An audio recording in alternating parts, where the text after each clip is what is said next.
Good day fellow traders and value investors, and welcome back to another video. Today we continue our series start with the A's, and we'll look at United Parcel Services, UPS. And the big question is this: is the market completely mispricing UPS right now? Or is this one of those value traps that look good on paper but collapses in real life? In this video I'm going to draw the scenarios, the key driver behind the earnings, and the technical levels to look out for. By the end, you'll know exactly where the risk is, where the reward is, and whether UPS deserves a place in your portfolio or not. Let's get into it. So let's quickly see what UPS actually is. UPS is a global parcel delivery and logistics company. It picks up, sorts, transports, and delivers packages for consumers and businesses. It also runs logistics services like warehousing and supply chain support. UPS revenue is split in three: US domestic packages. This is the core. This is where most of the revenue comes from. Compare 14 billion versus 4 billion and 2 billion for the other parts of the business.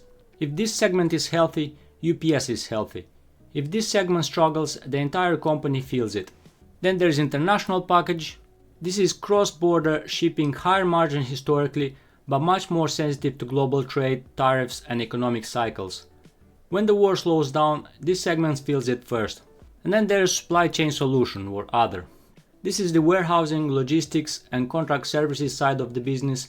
It is useful, but it's also the most unpredictable because results can swing depending on asset sales or divestments. So now that we know what UPS actually is, let's get into the financials. So the first thing to flag in the financials is the fact that the operating margin has gone down from 5.8% to 4.2% in 2025. Likewise for the international package, it's gone down from 18% to 14.5%. There's one thing to be aware: it looks more like a risk than a positive. Dividend paid in Q3 2025 was 4 billion, Q3 2025, and the share repurchases were 1 billion. That's a total of 5 billion, and that's pretty much the same money they made from the operations. So cash from operations was 5.1 billion. They paid all that in dividends and share repurchases. Something to be aware: it's a positive. We as value investors, we like dividends and share repurchases. However, we like them when they come from cash that's been made naturally through the business rather than debt. And we'll see in a second what I mean. So we look at the financials in TradingView. I'm recording this video before the earnings, so I'm not analyzing the latest earnings, but it will still be relevant for our 5 years analysis. We'll first look at the revenue, quarterly revenue. We see the revenue steadily been going down from 24.86 to 22.21 in Q3 2024, and then we're comparing Q3 2024 with Q3 2025, and in Q3 2025 it's been gone down 3%. We also saw the margins have gone down for the US and the international packages, and we can see that reflected in the revenue. Revenue down from Q3 2024 to Q3 2025. We scroll down to net income, and net income has been also going down from 1.54 in Q3 2024 to 1.3 in Q3 2025. Again, I don't have the latest earnings yet, but this will be useful still. One thing to note as well is EBITDA or EBIT. They made 3.08 billion in earnings. Let's say they made 3.5 billion, and they paid 5 billion in dividends and in share repurchases. So this is kind of a risk. This is more than what they made, and we'll see in a second in the debt. We'll now change to the annual to see the annual revenue as well, because that's something interesting as well. We see how the revenue in 2018 was about 72 billion, and then it's been grown and exploded in 2020, 2021, 2022, up to 100 billion in 22. That's when it peaked, and then it dropped from 100 billion down to 90 billion, and then for 2025 it will be something like 89 and 38. They're pretty much flat in the last 3 years. One thing to note as well is that the cost of goods though has been going up as well, which is fair. We expect that to go up when the revenue grows up, but we see that the revenue has gone down by 10 billion, but the cost has not gone down by much. It's gone down by 6 billion. And it's been sitting there at 74 billion. And this is important for our discussion on the intrinsic value, because it means that in 2020, 2021, 2022, they were sending their trucks fully loaded, they were sending their planes fully loaded, and they were making good profits on that. In 2023 and 24 and 25, their trucks were 70%, let's say, loaded, their planes were 70% loaded, but the costs remained the same. They paid the same salaries for their labor, they paid the same airport charges, and they have the same petrol costs. And then we'll look at net revenue annual as well. 2018 it was 479 billion, and then it's gone to 5.5 in 2025. That will probably be the last number, but 2024 was 5.78 billion. We look at the balance sheet now. First, as I mentioned, the debt has been going down, so I'll just change it to quarterly so we can see that. We see how the total debt has been increasing from Q2 2025, has been gone up from 28.91 to 29 billion. So what they've been doing is even from Q1 2025 has been gone up from 26 billion up 3 billion. So what they did is they had, or at least this is how I interpret it, they had to borrow money to pay for the dividends, and they had to borrow money to pay for the buybacks. This is a big risk for us as investors, because it means that we are being paid, but we're not being paid from cash generated through normal business activities. We'll go to statistics now, and we'll change straight away to the annuals. First thing we can see is that the company is currently selling for a PE of 1652.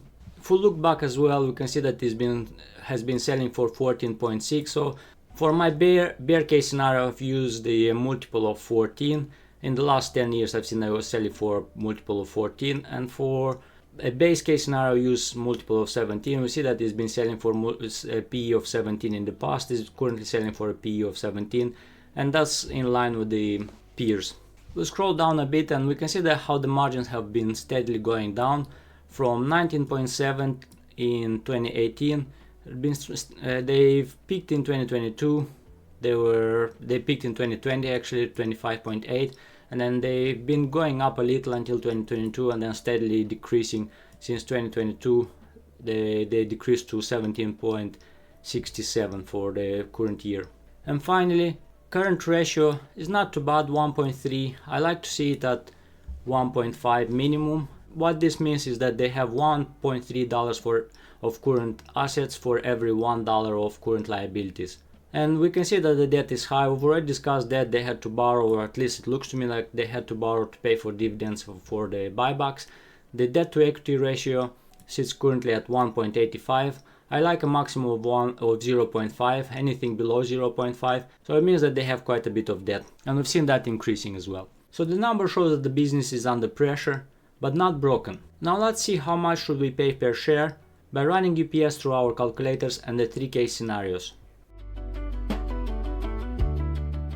Let's now see how much should we pay per share using the 3 calculators: Warren Buffett, Phil Town, and Peter Lynch's calculators. Warren Buffett calculator is using the book value per share growth, and he compares that with the 10 years notes and the dividend. At the time when I recorded, the 10 years notes rate was at 4.3%. According to this book value per share growth, the stock should be valued at $126 per share using the Warren Buffett's calculator. Using Phil Town's calculator, the stock should be valued at $24.02 per share. I used the growth rate of 6%. When I was researching, the consensus was about 10%, but in the historically it's grown its EPS at about 1% over the last 10 years. So 6 is still optimistic, 6% still optimistic. And Phil Town is using EPS growth. And then Peter Lynch's calculator is returning a rate of overvalued 0.73, and this one is using the price to earning growth. We use the same growth rate of 6%. This is live data as well because the market is open, and this is using the PE from Google Finance rather than TradingView. That's why we see the difference. So there you have it. Using the 3 calculators, we get a price range between $24 per share and $126 per share. Now let's look at the 3 case scenarios. First of all, I use network density plus pricing power as the key driver, and the reason behind that is that UPS doesn't make money just by delivering more packages. They make more money by how efficiently they move those packages to the same network. They already pay for planes, hubs, trucks, drivers, fuel contractors, and sorting facilities. Those costs exists whether they deliver 70 packages or 100 packages on a route. And in the bear case scenario, I use a multiple of 14 because that's lower than the 10 years median, which was about 18, and that's lower than the peers, FedEx and DHL, of 16 to 17. And the PE of 17 for the base case scenario because it's pretty much in line with the peers. And the PE of 19 in a bull case scenario is because it's near the historical UPS median over the long periods, and that's historically at 18x. And in a bear case scenario, if you see EPS growing at 2%, the delivery market stays competitive and price pressure persists, UPS struggles to rebuild profitable volume fast enough, we could see EPS of 7.14 in 5 years and the stock could be selling for $100 per share. In a base case scenario with EPS growing at 4%, UPS stabilizes US profitability as it improves efficiency and keeps pricing disciplined. Volume mix improves gradually. We could see EPS of 7.87 in 5 years and the stock could be selling for $133 per share. And in a bull case scenario with EPS growing at 7%, UPS rebuilds profitable volume while keeping strong pricing, network density improves meaningfully, cost per package falls, margins recover. Currently they are going through restructuring and they are selling some of their warehouses. If they deliver on that, we could see EPS of 9.07 in 5 years and the stock could be selling for 172.42. Putting all that into a probability weighted table, we can see that we can get negative return only in a bear case scenario and then positive 23 and 59 in a bull case and a base case scenario. Bringing that for a 5 years total return of 25% over 5 years, which makes it compounded annually of 4.49 at 6.61 dividend. That's about 10% return from UPS if we buy it at current level. Now before we get carried away, we have to talk about the risks. The first risk is US domestic margin pressure. We've already seen in the presentation how margins have gone down from 2024 5.8 to 2025 4.2.